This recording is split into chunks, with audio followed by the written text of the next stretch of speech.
자, 이제 29장 신명기도 이제 몇 장 안 남았습니다. 이 29장에서는 모세의 삶 그리고 그의 사역이 점점 이제 마지막 끝점을 앞두고 있는 상황에서 광야에서 태어난 다음 세대들, 이스라엘의 다음 세대들 그 백성들을 향해서 모세가 마치 유언을 남기듯 마지막 고별 설교의 성격에 준한 가르침을 주고 있는 내용입니다.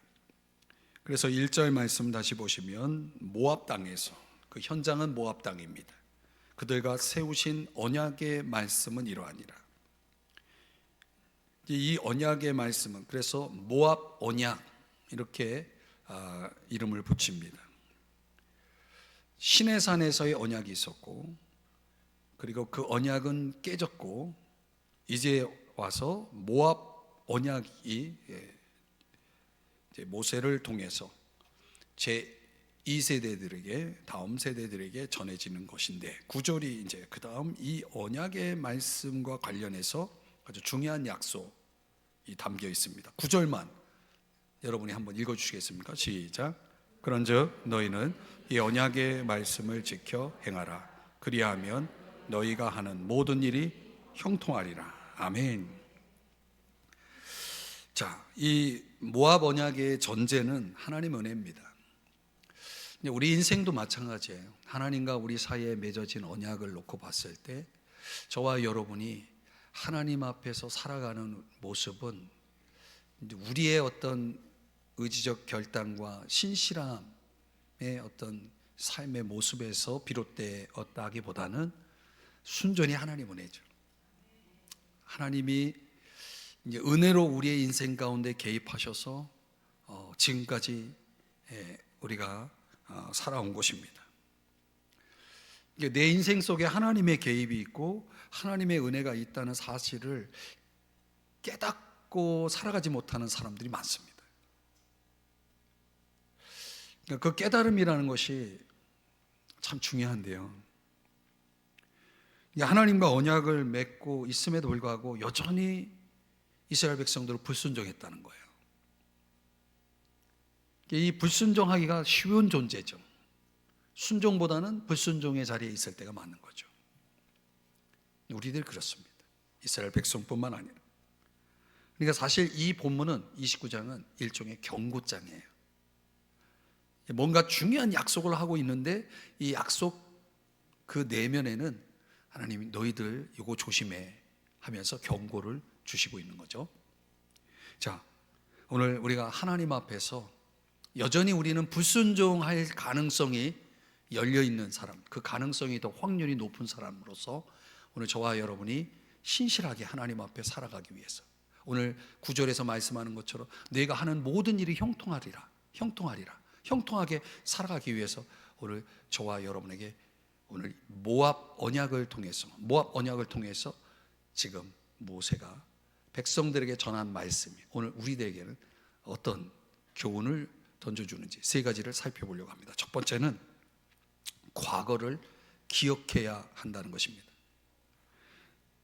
자, 우리가 내일을 향해 나아가고자 할 때, 내일이라고 하는 그 문제를 대면할 때 필요한 것이 뭐냐면, 오늘 모세는 어제의 축복을 기억해야 된다라고 말하고 있는 거예요. 우리가 과거를 돌아본다는 게 어떤 의미에서는 참 굉장히 부정적이기도 하고 전혀 도움이 되지 않을 수도 있지만은, 어떤 차원에서는 그것이 우리들에게 앞으로 계속 전진해 나감에 있어서 굉장히 중요한 그런 도움을 준다는 것을 알 수 있습니다. 뒤를 돌아보는 법을 저와 여러분이 배워야 된다는 거예요. 뒤를 돌아볼 수 있어야 된다. 자, 오늘 2절을 한번 보면은 반복적으로 사용된 단어가 있는데 제가 자막에 색깔로 잘 구별을 해 놓았습니다. 보았다라는 단어입니다. 자, 백성들은 지금까지 뭐 했냐면 본 것이었어요. 하나님이 행하시는 것을 보았다는 것입니다. 이 보았다는 것을 반복해서 강조를 하고 있죠. 그러니까 사실 모세의 설교를 듣고 있는 대부분의 백성들은 이미 앞에서 이루어진 일들에 대해서 본 것도 있지만 보지 못한 것들이 더 많아요. 직접적으로 본 사람들은 광야에서 다 죽었죠. 그 광야에서 죽은 사람들의 특징이 뭐냐면 출애굽의 구원의 역사, 하나님께서 이루신 그 역사, 여기 2절에서 그렇게 말하고 있죠. 애굽 땅에서 너희의 목전에서 행하신 그 일들을 너희가 보았지 않느냐. 이건 사실 다음 세대, 지금 이 모압 언약의 말씀을 듣고 있는 백성들의 이야기가 아니라 그 조상들의 이야기죠. 부모의 이야기죠. 자, 그들은 보았지만은 그러나 그들은 진정한 실상을 보지 못했다. 그러니까 하나님께서 행하시는 일들을 보았지만 결과적으로는 보지 못했다는 거예요. 왜 보지 못했을까요? 여러분, 우리 눈이 있다고 다 봅니까? 그들은 분명히 보았거든요. 그런데 오늘 성경 4절에서는 이렇게 말씀을 하는 겁니다. 그러나 깨닫는 마음과 보는 눈과 듣는 귀는 오늘 여호와께서 너에게 주지 아니하셨느니라. 깨닫는 마음과 보는 눈, 듣는 귀는 다 연결되어 있습니다. 그 중에 어느 하나가 빠지면은 이런 것들이 우리에게 주어지지 못하는 거죠. 그러니까 본다는 것은 깨닫는다라고 하는 것과 연결됩니다. 이 이스라엘 백성들이 하나님과 언약을 맺고 하나님께서 행하시는 일들을 다 봤어요. 와, 엄청난 일을 봤죠. 애굽에서 하나님께서 행하신 그 10가지 재앙, 죽음의 사자가 패스오버하는, 유월하는 그런 장면들, 홍해를 가르치는 장면들, 뭐 엄청난 걸 봤죠. 이 지구상에 이런 역사를 가지고 있는 나라는 이스라엘, 하나님의 선택받은 백성들 외에는 없죠. 그런데 그들이 분명히 보았는데 하나님은 보지 못했다는 거예요. 그들에겐 보는 눈이 없었다는 거예요. 여기서 말하는 보는 눈은 영적인 눈을 가리킵니다. 그러니까 우리가 살면서 영적인 눈을 갖고 있지 않으면 아무리 보는 걸 많이 봐도 이게 하나님으로부터 오는 것인지, 하나님이 왜 이런 것들을 행하시는지 전혀 아무것도 배울 수가 없는 것입니다. 하나님의 구원의 역사가 기적적으로 그들에게 주어졌지만 그 구원의 역사를 그들은 그냥 전능하신 하나님의 손길에 의해서 하나님의 놀라운 뜻과 섭리 속에서 이루어졌다는 그런 차원의 영적인 이해가 없이 큰 대단한 일이 우리에게 있었구나, 이 정도예요. 이 정도 수준인 거죠.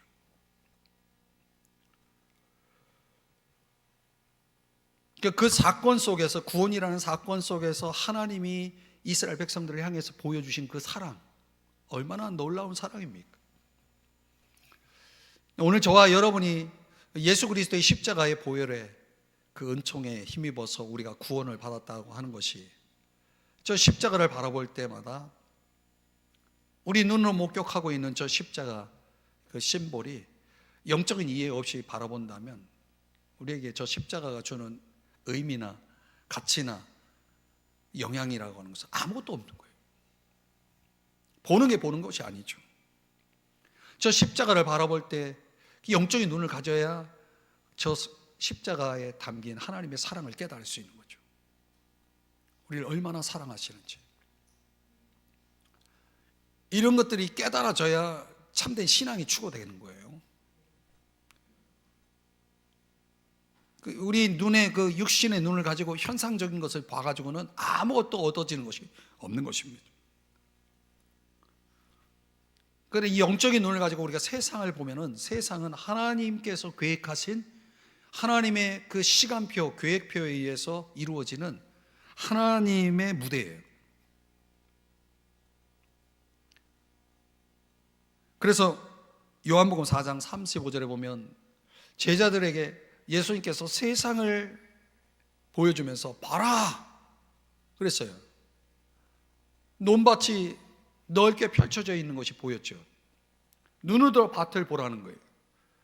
그럼 백성들이, 제자들이 이 밭을 보았을 때 뭘로 보이겠습니까? 그냥 밭으로 보이는 거예요. 근데 주님은 보라라고 말할 때 이 보는 눈은 영적인 눈을 말씀하고 있는 거거든요. 영적인 눈으로 보니까 뭐가 보여요? 추수할 영혼들이 보였다는 거예요. 추수한 영혼들이 보이는 거예요. 그러니까 우리가 이 세상에서 살아가면서 여러분이 가지고 있는 눈은 두 가지 눈이 되는 거예요. 육신의 눈이 있고 믿음의 눈이 있는 거죠. 영적인 눈이 있는 거죠.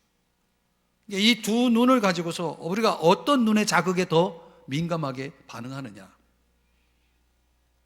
그 영적인 눈을 가지고 거기에 민감하게 살아가는 사람들은 하나님의 목적에 맞추어서 살아가게 되는 거예요. 근데 그렇지 않고 그냥 현실 세계 속에서 육신의 눈을 가지고 살아가면은 우리는 세상 사람들과 똑같이 살아가게 되는 거죠. 그러니까 하나님께서 과거를 보라고 말하고 있잖아요. 과거를 보라. 그죠? 과거를 돌아봐라. 오늘 모세를 통해서 이스라엘 백성들에게 너희들 뒤를 돌아봐라. 하나님께서 그동안 이런 거 행하지 않았느냐? 너희들이 직접 보았던 아니면 들어서 알게 되었던 그 본 것, 그거를 잘 돌아봐라. 하나님께서 이루신 그 구원의 사건에 대해서 강조를 하면서 그걸 잘 생각하라. 이렇게 말하고 있는 거예요. 그리고 5절에서는 이번에는 40년 동안의 광야 생활을, 그 역사를 돌아보라고 말하고 있는 것입니다. 근데 이스라엘 백성들이 보여줬던 이 광야의 역사는 원망의 역사거든요. 불순종의 역사, 전혀 믿음 없는 불신의 역사. 근데 그 불신과 불순종의 역사 속에서 여전히 하나님은 인내하면서 그들에게 놀라운 기적들을 보여주셨어요. 그 기적이 뭐냐? 6절입니다. 한번 다 같이 6절을 읽어보겠습니다. 시작. 너희에게 떡도 먹지 못하며 포도주나 독주를 마시지 못하게 하셨음은 주는 너희의 하나님 여호와이신 줄을 알게 하려 하심이니라. 이 떡도 먹지 못했다라고 하는 것은, 이 떡은 인간이 생산할 수 있는 떡을 얘기합니다. 포도주도 마찬가지. 떡은 양식이죠. 하나님이 인간이 생산해낼 수 있는 떡을 이스라엘 백성들이 먹게 하지 않았어요. 근데 광야에서 뭐 할 수 있겠습니까? 광야에서 만들어낼 수 있는 떡은 없는 거예요. 그래서 어떤 떡을 먹였습니까? 하늘에서 내려오는 만나를 먹이셨죠. 이 떡은, 땅의 떡은 먹지 못했지만 그들은 하늘의 떡을 먹었다는 거예요. 만나를 먹었다는 거예요. 그들이 이 광야에서 포도주, 독주를 얻을 수 있습니까? 못 얻죠. 그럼 마시지 못했어요. 그러나 그들은 뭘 마셨습니까? 생수를 마셨다는 거예요. 반석에서 내는 그 물을 마셨다는 거예요. 그러니까 하늘의 만나와 그 반석 바위를 깨서 내어주시는 하나님이 주신 생수가 그들에게 공급되었다라고 하는 것입니다. 광야는 어떤 것입니까? 광야는 무에서 유를 창조하시는 환경인 거죠. 하나님이 그들을 어떻게 양육했는지를 보여주고 있는 것입니다. 이런 걸 돌아보라는 거예요. 광야에 내던져진 이 백성들, 그 수많은 백성들이 어떻게 40년을 그 광야에서 지낼 수 있었느냐. 오늘 이 5절에서 그런 표현을 하잖아요. 너희 옷이 낡아지지 아니하였고 너의 발에 신이 헤어지지 아니했다. 여러분, 광야에서 옷을 만들어낼 수 있습니까? 광야에서 신을 만들 수 있습니까? 신발을 만들 수 있습니까? 이런 모든 것들을 다 하나님이 어떻게 하셨다는 거예요. 40년 동안 옷을 입고 똑같은 옷을 입고 다녔고 40년 동안 똑같은 신발을 신었다는 얘기가 아니에요. 이거는요, 하나님이 공급하셨다는 걸 강조하는 거예요. 광야를 지나온 그 40년의 세월을 놓고 봤을 때 하나님이 다 먹이시고 입히시고 하신 겁니다. 여러분, 그런 하나님을 기억할 때에 어떤 마음이 듭니까? 우리가 하나님이 어떤 분임을 알기 위해서는 과거 속에서 하나님이 나에게 주신 축복을 기억해 내야 됩니다. 그 속에서 우리가 뭘 배워야 됩니까? 하나님이 어떤 분이신지를 배워야 된다는 거예요. 그분은 우리를 구원해내신 구속하신 하나님이실 뿐만 아니라 우리를 광야에서 먹이시고 입히신 우리의 아버지가 되시는 분임을 강조하고 있는 거예요.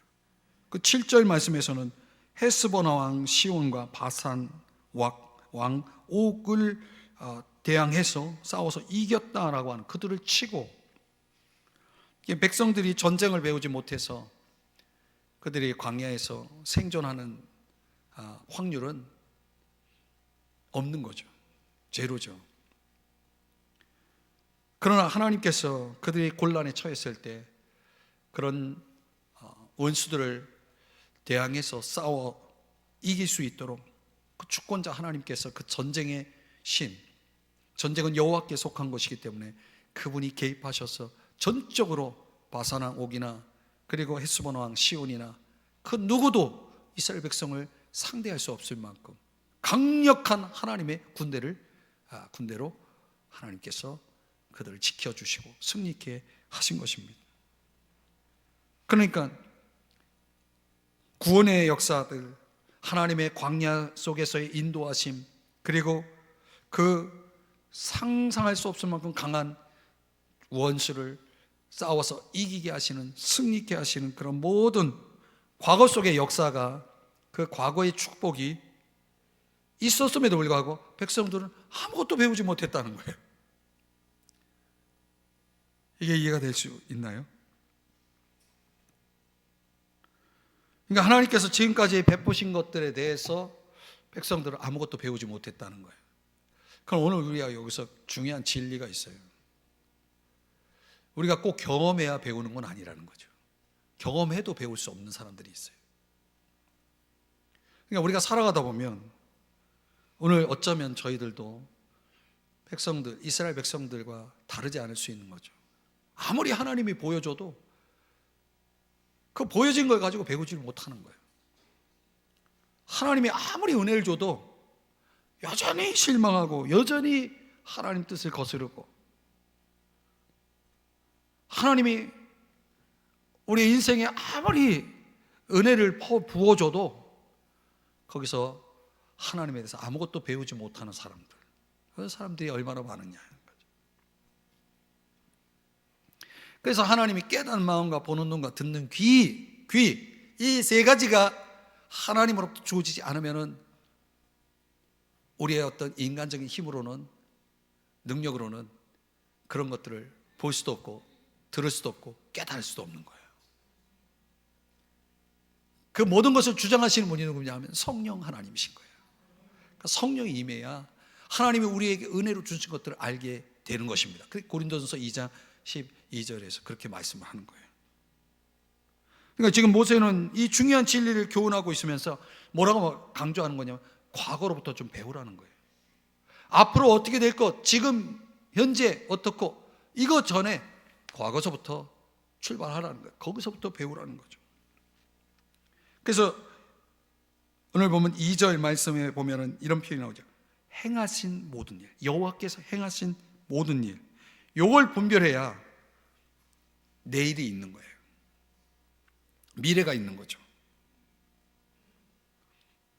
이 토대, 하나님께서 행하신 일에 대한 토대, 거기에서 배운 하나님, 이 하나님에 대한 강한 믿음, 확신을 통해서 이제 앞으로 주의 백성들은 그 안에서 살아갈 때에 9절에 말씀하는 것처럼 형통할 수 있는 거예요. 하나님 말씀대로 지켜 행하게 되는 거죠.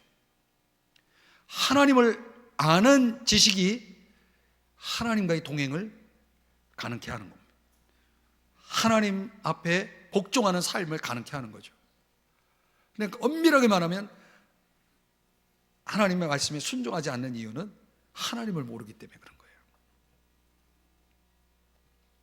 내가 진정 하나님의 어떤 분이심을 안다면 우리는 하나님 앞에 철저하게 굴복하고 살아갈 수밖에 없어요.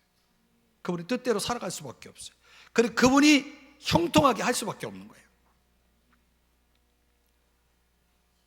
사랑하는 여러분, 지금까지 살아오시면서 하나님이 여러분에게 베푸신 은혜는, 축복은 무엇인가요? 한번 돌아보자는 거예요. 그래야 모압 언약의 말씀이 우리의 삶 속에서 유의미할 수가 있습니다. 그분의 그 행하신 은혜를 잊지 마시기를 바랍니다. 기억하십시오.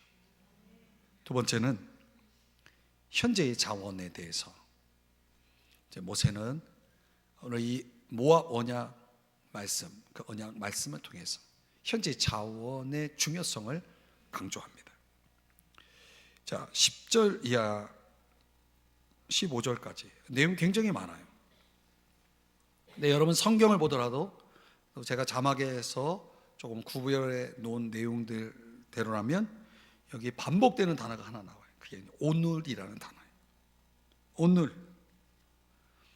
10절에도 나오고 또 12절, 13절, 그 저 뒤에 15절까지.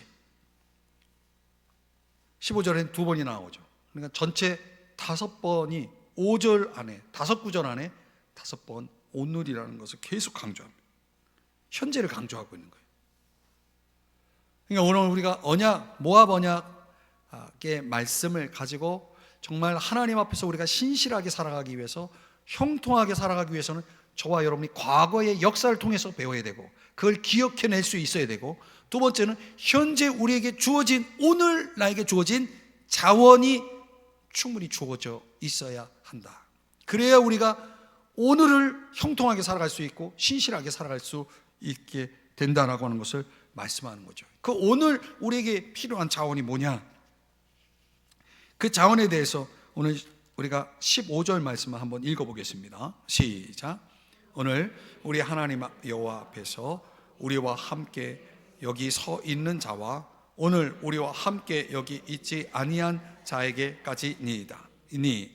자, 여기 이 말씀 안에서 제가 설명드릴 수 있는 것은 이 언약의 말씀, 모압 언약의 말씀에 준해서 하나님께서 이 말씀을 통해서 백성들을 모아쓰겠다라고 말하는, 복을 주시겠다는 거예요. 그런데 이 언약 말씀은 결국은 결론부터 말씀드리면 모든 사람을 위한 거라는 거예요. 말씀은 모든 사람을 위한 거라는 거죠.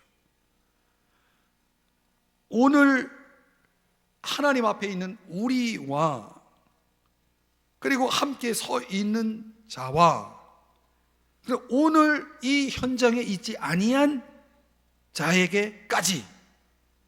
그러면 요 세 번째 언급된 여기 오늘 우리와 함께 여기 있지 아니한 자, 그들이 누굴까요? 우리를 포함하고 있는 거예요. 저와 여러분들을 포함하고 있는 거죠. 그래서 로마서 4장 23절 24절을 보면 그 믿음의 세계 속에서, 믿음의 세계 그 자리로 들어온 자들은 아브라함과 연결되는데, 아브라함만 위한 것이 아니고 하나님이 우리에게 약속하시고 하나님이 우리를 축복하실 때에는 그것은 아브라함에게 한 축복이고 아브라함에게 준 말씀이지만 그만을 위한 것이 아니라 24절 의로 여기심을 받을 우리도 위함이니요. 그러니까 말씀은요 항상 현장성을 가지고 있고 그 현장에 자리 잡고 있는 사람들에게 주어지는 말씀이지만 그들에게만이 아니라 우리도, 나도, 다른 모든 사람들에게도 그 말씀은 동일하게 적용되는 것이다 라고 하는 것을 말씀하고 있는 거예요.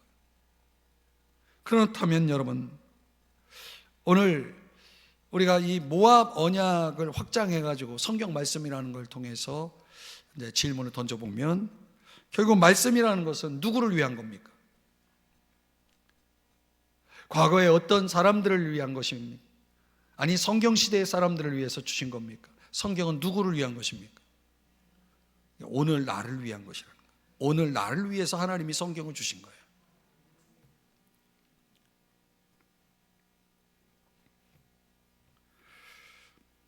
제가 이제 5월달에 어디 가서 이제 특강을 하나 하게 되는데, 그 저희 특강을 듣게 되는 대상이 이제 학생들입니다. 이 학생들이 가지고 있는 그 사고를 깨뜨려서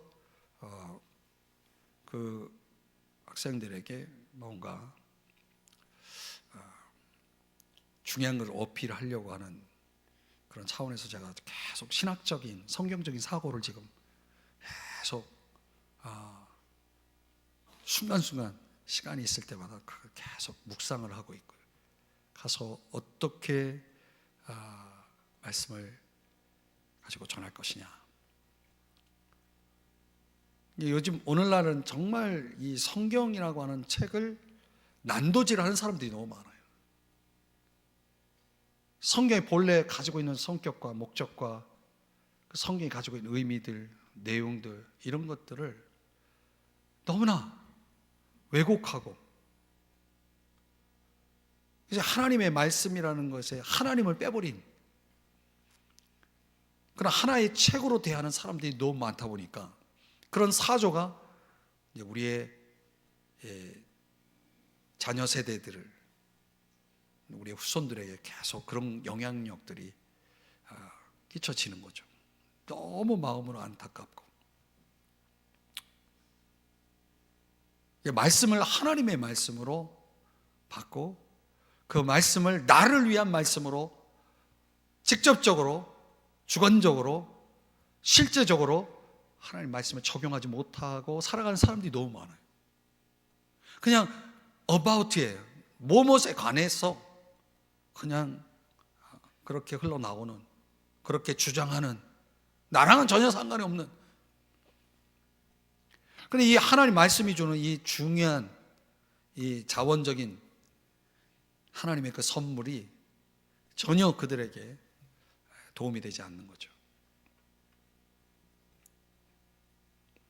사랑하는 여러분, 오늘 우리에게 필요한 자원이 뭡니까? 오늘 나에게 꼭 있어야 할 자원이 뭐겠습니까? 사람이 떡으로만 살 것이 아니요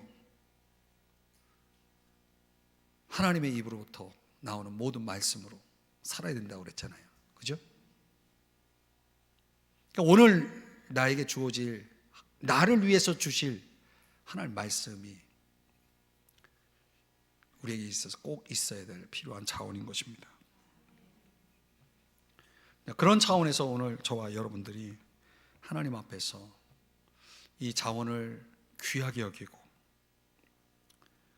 정말 우리가 마음만 먹으면 너무나 쉽게 대할 수 있고 너무나 우리에게 있어서는 가까이 있는 말씀이죠.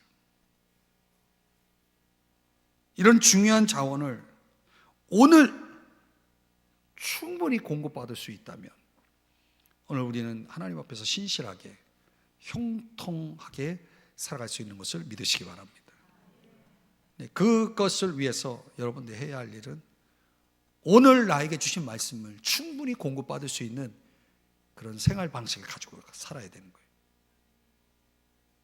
아침에 눈을 뜨면 사람이 떡으로만 살 것이 아니요 하나님의 입으로부터 나오는 모든 말씀으로 살아야 된다라고 하는, 그래서 정한 음식보다 그 입의 말씀을 귀히 여겼도다 욥이 고백하는 것처럼 그런 심정으로 하나님의 그 말씀을 아침마다 여러분 듣고자 하고 여러분 마음과 귀를 열고 성령의 조명하에서 그 말씀을 깨달아서 깨닫는 마음과 보는 눈과 듣는 귀를 통해서 여러분들이 하루를 살아가는 데 있어서의 가장 중요한 자원이 공급될 때 그날은 여러분이 하나님 앞에서 신실해지고 형통할 수밖에 없는 하루가 되어지는 것을 믿으시기 바랍니다. 그렇게 살아야 된다는 거예요. 오늘을 지금 강조하면서 이 언약의 말씀을 오늘 너희들에게 준다라고 하는 이 강조를 통해서 오늘 저와 여러분이 깨달아야 될 진리인 것입니다. 세 번째는 미래의 위험입니다. 이 언약을 맺고 나서 자, 저를 보세요. 이 백성들은요 하나님과 언약을 딱 맺었어요. 그래서 하나님 앞에 그렇게 얘기해요. 우린 다른 신들은 절대 우리의 눈을 그 신들에게 두지 않겠다. 오직 나의 충성은 하나님께만 드리겠다. 이렇게 말하자면 맹세를 합니다. 겉으로는 그렇게 해요. 그런데 속으로는 벌써 애굽의 신들의 마음이 가 있는 거예요. 누가? 이스라엘 백성들이 있다는 거예요. 그들의 입은 오직 하나님 외에는 다른 건 없다라고 말을 하고 있지만, 입술로는 그렇게 하나님을 존경하지만 마음은 하나님에서 멀어져 있었던 거예요. 마음은 애굽의 신들에게 가 있었던 거예요. 그 은밀한 결정, 나는 여전히 애굽 신이냐, 애굽 신이 나의 신이야 하는 그 은밀한 결정을 누가 보냐면 하나님이 보십니다. 그래서 16절, 오늘 보면 16절에서 우리가 애굽 땅에서 살았던 것과 너희가 여러 나라를 통과한 것을 너희가 알며, 그 다음 보세요. 17절, 너희가 또 그들 중에 있는 가증한 것과 목석과 은금의 우상을 보았느니라. 자, 그냥 본 거예요. 보는 데서 끝나는 것이 아니라 여전히 그들의 마음이 그 본 것을 그들의 마음속에 섬기고 있었던 것이죠. 왜 그래요? 영적인 경험이 없기 때문에. 그들이 하나님이 행하신 일을 아무리 봤어도, 아까도 말씀드렸지만 그들이 깨닫는 마음이 없는 거예요. 그러니까 그 마음이 뭐가 안 돼요? 변화가 안 돼 있는 거예요. 그래서 하나님이 18절에서 그분의 염려를 이렇게 말씀하고 있는 겁니다. 너희 중에 남자나 여자나 가족이나 집화나 오늘 그 마음이, 자, 그 다음 보세요. 우리 하나님 여호와를 떠나서 그 모든 민족의 신들에게 가서 섬길까 염려하며. 하나님이 들여다보신 거예요. 너희들 아직도 마음이 나에게 없구나, 나에게서 멀구나. 그러니까 오늘 그 마음이 벌써 누구를 섬길지를 결정하고 있는 거예요. 그게 하나님이 아니었던 거예요. 그러니까 오늘 내가 뭘 섬길지가 딱 결정되어 있는 그 마음을 하나님이 보신 거예요. 그럼 하나님이 얼마나 마음이 아프겠어요. 거기다가 그 다음 이어지는 말씀이 또 중요합니다. 독초와 쑥의 뿌리가 너희 중에 생겨서. 19절, 이 저주의 말을 듣고도 심중에 스스로 복을 빌어. 지금 그들이 죄를 짓고 있으면서 하나님 앞에서 그 은밀한 죄를 짓고 있는데, 마음의 죄를 짓고 있는데 심중에 스스로 복을 빌어요. 뭐라고 복을 빌어요? 내게는 평안이 있으리라 할까 함이라. 우리 믿는 사람들이 착각하는 건 뭐예요? 하나님 앞에 은밀한 죄를 짓고 범죄하면서 나는 괜찮을 거야, 다 잘 될 거야, 이렇게 생각을 한다는 거예요. 누가? 이스라엘 백성이요. 하나님이 그걸 보신 거예요. 그런데 이스라엘 백성들만 그렇습니까? 하나님 앞에 우리가 죄를 범하면서 그래도 괜찮겠지, 잘 될 거야, 만약 이렇게 생각하고 있다면 이거 정말 착각하니까요. 여러분, 이게 뭐예요? 타락이에요. 이게 이런 걸 타락이라고 말하는 거거든요. 어떤 인지적인 것들이 이렇게 자기 착각 속에서 자기 멋대로 해석을 해버리는 거예요. 잘 될 거야. 그건 누가 결정하는 거예요? 잘 될 것을 누가 결정한 거예요? 자기가 결정한 거예요. 스스로 심중에 자기 스스로가 그렇게 결정한 거예요. 근데 이런 결정들이, 이런 사고가, 이런 인식이 어디서 나온 걸까요? 그게 세상에 대해 열려있는 우리의 개방적인 태도에서. 우리는 세상에서 듣는 소리가 많거든요. 그리고 정말 타락한 사람들 가운데 아주 변덕스럽고 갈팡질팡하는 사람들의 견해를 나도 모르게 듣고 받아들이고 있는 거죠. 그러니까 하나님을 모르는 사람들, 하나님을 믿지 않는 사람들, 아니 하나님을 떠난 사람들의 이야기의 영향이 적지 않은 거예요. 기준이 없어요. 분별의 기준이 없죠. 정말 변하지 않는 사람의 말이 아니라 정말 변하지 않는, 변치 않는 영원한 하나님 말씀의 기준을 갖고 있지 않으면 우리는 계속 사람들의 말에 의해서 판단하고 결정하고 그리고 그대로 그 길을 가는 거예요. 하나님은 그걸 염려하고 계신 거죠. 너희들이 앞으로 가나안 땅에 들어가게 되면 많은 사람들의 이야기를 듣게 되고 그들의 영향에 의해서 너희들은 이렇게 될 거야. 이걸 지금 경고하고 계시는 겁니다. 18절에 그런 표현이 나와요. 너희 중에 이 표현이 2번 나와요. 이 말은 무슨 얘기예요? 우리는 다 관계적으로 살아가고 있는 거죠. 내 삶의 방식은요, 독창적인 게 아니에요. 나만의 생활 방식이 아니라 우리는 다 공유하고 있는 생활 방식이 있는 거예요. 사람들이 어떻게 살아가고 있는지를 보고 배우는 거죠. 그들이 말하는 걸 듣는 거죠.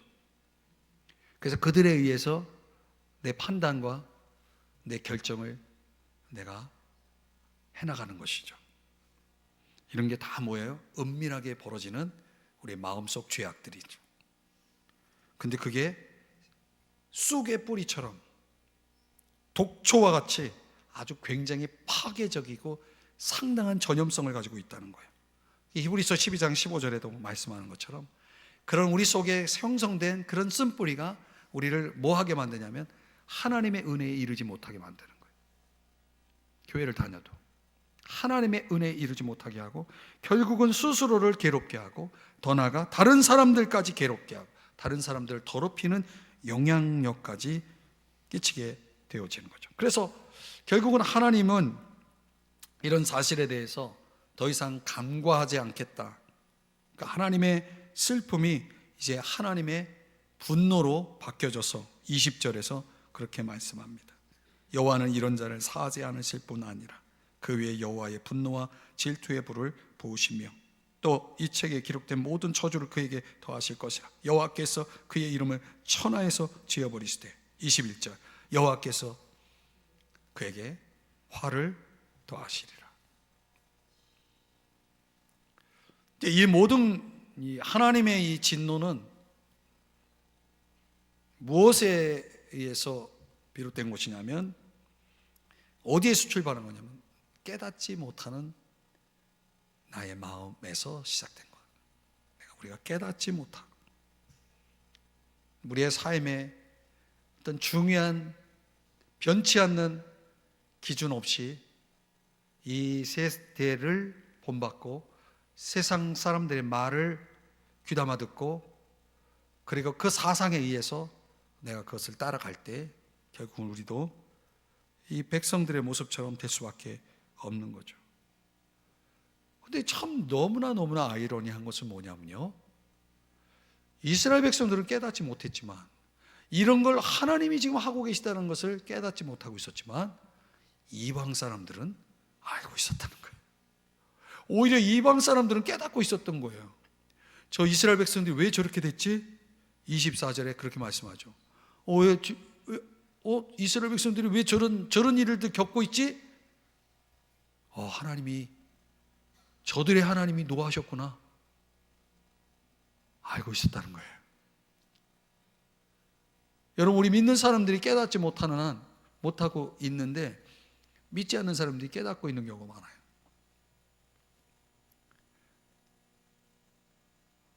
참 미안하죠. 오늘 우리가 미래의 유혹에 대해서 깊이 깨달아야 될 것은 그거죠. 어쩌면 우리의 삶에도 하나님을 슬프게 하는 것들이 있을 수 있는 거죠. 그걸 내가 깨닫지 못하고 계속 안고 그래도 잘 될 거라고, 그래도 아무 일도 없을 거라고 계속 밀고 나갈 때 하나님이 언제까지 그걸 참아 주실까요? 이 모아보냐건 우리의 그 미래의 가능성, 그 가능성은 얼마든지 우리에게 축복될 수도 있지만 반대가 될 수도 있는 거죠. 결론적으로 보면 신명기 29장 29절에서 이 두 단어가 비교됩니다. 감추어진 일과 나타난 일. 하나님 안에서는 하나님이 이건 좀 니들이 알아야 된다 하는 것은 나타내 주셔요. 그럼 어떤 것들은 예를 들면은 주님의 재림의 시점 이런 것들은 너희들이 알 바 아니야. 그러니까 어떤 부분들은 하나님이 철저하게 감추어 두세요. 그러니까 하나님이 감추어 둔 것은 절대 인간이 어떤 방법으로도 알 수가 없어요. 중요한 건 뭐냐면 감추어진 것을 알고 싶어하는 호기심보다는 이미 주님이 알게 해주신 것 안에서 내가 살아가는 것이 더 중요한 거예요. 하나님의 말씀이라는 것은 내가 알고 있는 만큼 살아갈 수가 있는 거예요. 그러니까 이미 하나님이 알게 하신 것들 안에서 저와 여러분이 해야 될 것은 그걸 마음속에 깊이 귀중하게 담고 있어야 되고, 그걸 사람들과 더불어 나눌 수 있어야 되고, 더 나아가서 그 철저하게 거기에 순종하면서 살아가는 것이 중요하다는 거예요. 순종하면서 사는 것이 중요하다는 거죠. 말씀의 결론을 맺으면서 오늘 이 신명기 29장 속에서 우리가 던졌던 질문이 뭡니까? 하나님 앞에서 우리가 어떻게 하면 좀 더 신실하게 형통한 삶을 살아갈 수 있을 것이냐, 이게 서론에서 던진 질문 아닙니까? 그걸 이 모압 언약이라고 하는 이 내용을 통해서 모세가 백성들에게 전한 그 말씀에는 요지가 세 가지가 딱 이렇게 요약되는 거죠. 과거의 역사를 돌아봐라. 그 과거의 하나님의 그 축복하심의 역사 속에서 하나님이 어떤 분이신지를 분명히 깨달아야 된다는 거예요. 하나님을 분명히 이해를 해야 된다는 거예요. 하나님을 배우지 못한 사람들은 하나님 뜻대로 살아갈 수 없잖아요. 하나님을 배워야 돼요. 하나님은 우리가 하나님을 알도록 하기 위해서 주신 체험들이 많아요. 어떻게 그걸 잊어버릴 수 있어요? 현재적인 자원, 이게 굉장히 중요한 부분입니다. 우리는 지금 현재를 살고 있기 때문에. 그러니까 내가 신실하려면, 내가 형통하려면 오늘 현재적 자원 가운데 하나님이 우리에게 주신 가장 중요한 자원인 하나님 말씀이 충분히 내 안에 채워져 있어야 되는 거예요. 충분히 채워져 있는 만큼 우리는 더 강해질 수 있고 더 앞으로 전진해 나갈 수 있는 거예요. 중요한 건 뭐냐면 우리의 여정이 그렇게 쉬운 여정이 아니라는 거예요. 얼마나 많은 위험이 우리 앞에 놓여 있는지 몰라요. 그걸 잘 헤쳐나가고 극복해 나가기 위해서는 우리가 잘못된 데 발을 디디면 안 되는 거죠. 잘못된 길을 가서는 안 되는 거죠. 그거를 오늘 성경이 경고해 주고 있는 거 아닙니까? 그걸 잘 이겨내야 한다는 거예요. 그런 치열한 싸움이 어쩌면 우리가 알게 모르게 매일의 일상 속에서 우리가 지금 겪고 있는 거거든요. 이 모든 것들이 다 다시 처음으로 돌아가 보면 눈이 있어야 된다는 거예요. 눈, 영적인 눈. 하나님 앞에 우리가 그런 기도를 해야 돼요. 하나님, 제가 볼 수 있게 해주십시오. 저에게 영적인 눈을 주십시오. 그래서 깨닫는 마음을 가지고 내가 올바름으로 형통의 길로, 신실한 길로 나갈 수 있게 해달라고. 그런 다짐과 그런 간곡한 기도와 그리고 우리의 마음에 중심을 바친 결단이 있을 때 오늘 우리들에게 오늘의 현재도 그렇고 내일의 미래도 그렇고 결국 그날은 우리에게 참으로 복될 수 있다는 거죠. 5월달 행사가 많다 보니까 정신없고 시간이 왜 이렇게 빠르게만 지나가는지 모르겠는데, 이런 분주함 속에서 우리가 주님의 음성을 들을 수 있어야 됩니다. 바쁘다 그러다가 정신줄 놓을 수 있습니다. 하나님의 음성을 들으시기를 축복합니다. 하나님 아버지, 오늘 이 말씀을 잘 명심하고